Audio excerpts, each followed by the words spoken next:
Agora é a hora dos gols do Brasileirão. Eric Faria já por aqui. Bom dia, Eric. Bom dia, Ana. Bom dia, Chico. O líder São Paulo tropeçou e justo no Lanterna. Justo no Lanterna, o que só mostra o que a gente vem dizendo essa semana, que o Campeonato Brasileiro pode não ser brilhante tecnicamente, mas é emocionante, é equilibrado, imprevisível e embolado. Exatamente. Depois de 4 vitórias seguidas, o tricolor, o São Paulo, empatou com o Paraná, o último colocado. A partida foi em Curitiba e logo no início o zagueiro Kleber Reis falhou feio. O Diego Souza roubou, tocou para o Nenê. O São Paulo abriu o placar.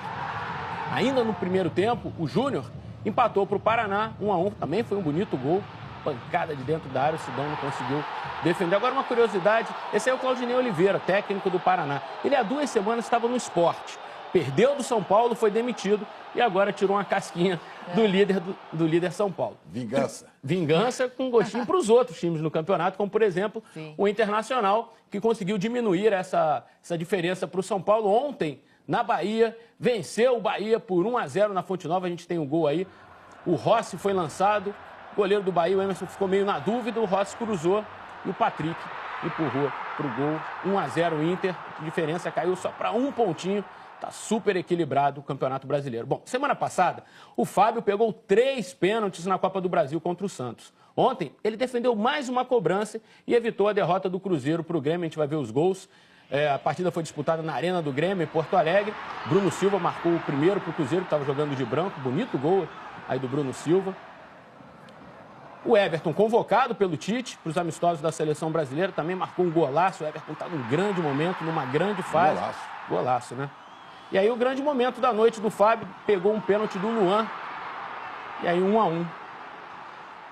Cruzeiro e Grêmio. Boa defesa do Fábio também. E a rodada foi boa para o Palmeiras, do Felipão. 5º colocado, completou 8 partidas sem sofrer gol. Impressionante essa marca recente do Palmeiras, já sob o comando do Felipão. Aí o Moisés, lateral do Botafogo, foi expulso, já tinha cartão amarelo. Bobeira do Moisés, deixou o Botafogo com 1 a menos e aí ficou difícil segurar o Palmeiras. O Lucas Lima fez um golaço de voleio. O Chico estava até elogiando esse gol do Lucas Lima, né, Chico? Mas é de voleio ali. E outro gol bonito ali, no mesmo cantinho quase, o Lucas Lima bateu a falta. Lindo gol, Palmeiras 2-0. O Dudu ainda perdeu um pênalti quando o jogo estava 1-0. Poderia ter sido um placar ainda mais elástico para o Palmeiras.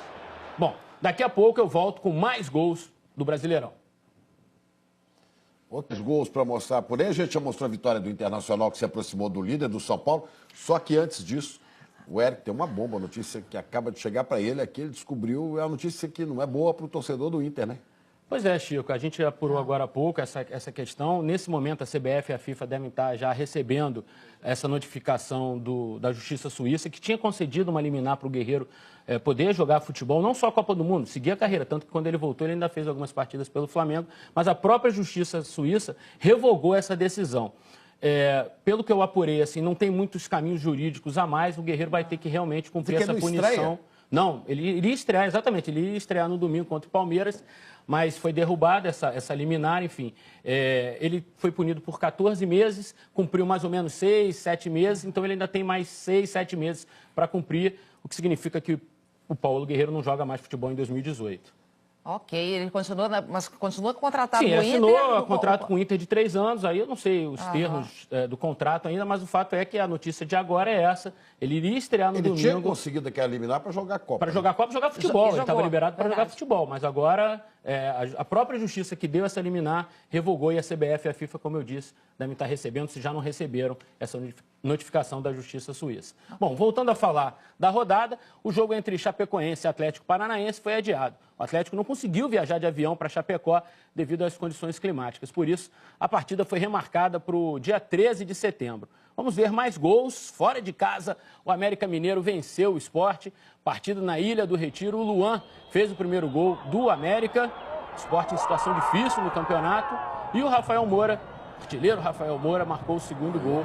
América Mineiro 2, Sport 0. Para a alegria da Ana Paula, o Fluminense encerrou o jejum de 4 jogos sem vencer. Já o Corinthians completou 4 jogos sem vitória. A partida foi no Maracanã. O Pedro tomou de cabeça. Né? Gol do Gum, zagueiro Gum. Primeiro gol dele no campeonato. Gum volta e meia faz os seus golzinhos. Ainda não tinha feito no Brasileirão. Bom, o Romero ainda no primeiro tempo foi expulso por essa cotovelada no zagueiro Digão. A gente vai ver no replay aí, tapa, cotovelada, mão na cara do zagueiro Digão. E no fim do jogo, o zagueiro Gum elogiou a atuação do árbitro. Vamos ouvir uma declaração curiosa. Do árbitro de vídeo, né? Parabenizar pelo árbitro de vídeo, né? Porque hoje ajudou muito, um lance decisivo na partida, uma expulsão correta. E se não tem esse árbitro de vídeo, podia complicar um pouquinho na interpretação do árbitro. Então, mas assim, no Brasileirão não tem árbitro de vídeo ainda, Gu. Oi? Não tem? Não tem. Que coisa, hein? Que coisa. Me lembrou a entrevista do Marinho. Deixa isso pra lá. Que coisa. Pois é, a gente lembra que o árbitro de vídeo ele só está sendo utilizado na Copa do Brasil, no Campeonato Brasileiro ainda não. E ontem a CBF fez um balanço dos primeiros jogos que tiveram a utilização do VAR, o árbitro de vídeo, e divulgou um pouquinho da comunicação entre os árbitros. A cotovelada que passou quase batida. Com o cotovelo ele atinge. Sugiro o cartão vermelho, mas se tu quiser dar uma olhada para confirmar. A posição de impedimento, difícil de ser detectada a olho nu. Solta, vai. Ok, tudo ok. E a bola? Entrou ou não? Não, tranquilo. Segue o jogo. Pode seguir, segue o jogo. Até agora, só os 8 jogos das quartas de final da Copa do Brasil tiveram ajuda do olhar eletrônico. Mas já se nota um comportamento diferente dos jogadores em campo. Principalmente nas bolas paradas ofensivas, né? A gente tem visto que não existe mais aquele agarra-agarra que existia anteriormente, né? São basicamente 2 os gestos que se incorporaram aos árbitros desde a adoção do VAR. O mais conhecido deles remete à revisão de um lance. O outro é mão no ouvido, mão à frente, para que todo mundo saiba que um lance está sendo revisado.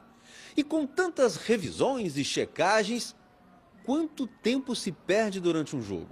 Segundo a estatística da CBF, nos 8 jogos das quartas de final da Copa do Brasil, a interferência do VAR parou o jogo por 1 minuto e 18 segundos em média. A linguagem, a comunicação ainda não é mais tão tranquila quanto alcançaremos. Ataque, jogou! Ataque! Ok.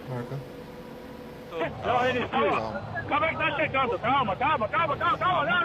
O recurso continuará a ser usado nas fases semifinal e final da Copa do Brasil. Os homens do apito são agora os homens do fone e do apito. Bom, e ontem também foi sorteada a ordem dos jogos da semifinal da Copa do Brasil. A gente vai ver aí os jogos de ida no dia 12, jogos de volta no dia 26, ambos em setembro. O Flamengo faz o primeiro jogo em casa contra o Corinthians e o Palmeiras faz o primeiro jogo em casa contra o Cruzeiro. Depois a gente inverte esses mandos. Tá certo. Com isso a gente encerra.